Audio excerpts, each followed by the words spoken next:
کراچی چک میں جب مناظرہ ہوا تھا تو مولوی حنیف صاحب اہل حدیث سے اور وہ بریلوی مولوی، انہوں نے آپس میں مناظرہ رکھ لیا. میرے پاس آیا، میں نے کہا تم یہ لفظ لکھواؤ اس سے کہ تصرف کی بحث ہوگی. تصرف پتہ نہیں بریلوی سمجھتا یہ لکھ لیا. جب اکٹھے ہوئے نا تو دو رانے تھے، دونوں وہاں کے چودھری تھے، سالس بن کر بیٹھ گیا. بات شروع ہوئی تو میں نے کہا بھائی بات کا طریقہ تو یہی ہے کہ آدمی پہلے اپنا سمجھایا کہ کیا مسلک ہے، میں بھی بتاؤں. جیسے عدالت میں دعویٰ جواب دعویٰ، اس سے پتہ چلتا کہ کن باتوں میں اتفاق ہے، اس کو چھیڑنے کی کیا ضرورت ہے. جو اختلافی ہوں گی اس پر دلیلیں. انہوں نے بالکل عقل کی بات. میں پہلے مجھ سے سنیں کہ ہم کیا کہتے ہیں. لکھوایا مولانا.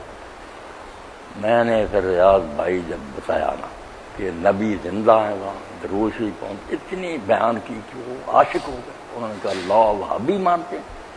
اب وہ بیچارہ نہ لگا کہنے کہ نہیں یہ کہتے ہیں. میں نے کہا نہیں یہ کہتے نہیں، میں نے جو کہنا تھا میں نے کہا، اس پر بات کرنی ہے. تم نے جو کہنا اپنا کہو، میرے ذمہ اپنی طرف سے کوئی بات کہو. یہ تو کوئی بات نہیں. جب میں کہتا ہوں کہ ہم یہ کہتے ہیں کہ یہاں سے فوت ہو گئے، یہ مولانا بتائیں کہ 63 سال عمر ہے یا نہیں حضور کی؟ اگر فوت نہیں ہوئے تو 63 نہ گنے، 1400 اتنا کہے. اور اگر کہتے ہیں کہ 63 سال کے بعد کچھ ہوا ہے، قبر پاک بنی ہے، لوگ روئے ہیں، تو یہاں سے فوت ہو گئے. اگلی دنیا میں بے شک زندہ، سلام بھی پہنچا، سب ٹھیک ہے، بات کوئی نہ آئی. ادھر ادھر کی اوٹ پٹانگ. انہوں نے کہا یار یہ باتیں تو آپ سے زیادہ انہوں نے حدیثوں کی روشنی میں ہمیں سنا دی. آج ہمیں پتہ چلا کہ یار حدیث کیا مانتے. کچھ نہیں. بعد میں جو دوسرے مولانے تھے نا اس کے ساتھی کتابیں لگے، انہوں نے کہا نہیں آپ لوگ دھوکہ کھا گئے، حضور کوئی بھائی کہتے ہیں، بڑا پرانا کہتے ہیں، وہ پرانی عبارت ہے.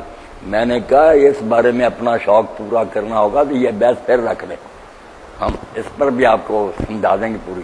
آج بات ہے کہ اس دنیا میں دخل، زندہ کی بات نہیں، زندہ ہے وہاں تصرف کہ یہاں آ کر کسی کا کوئی سنوارتے ہیں، کوئی دخل دیتے ہیں. یہ ہے اس کے پاس کوئی دلیل بیان کر.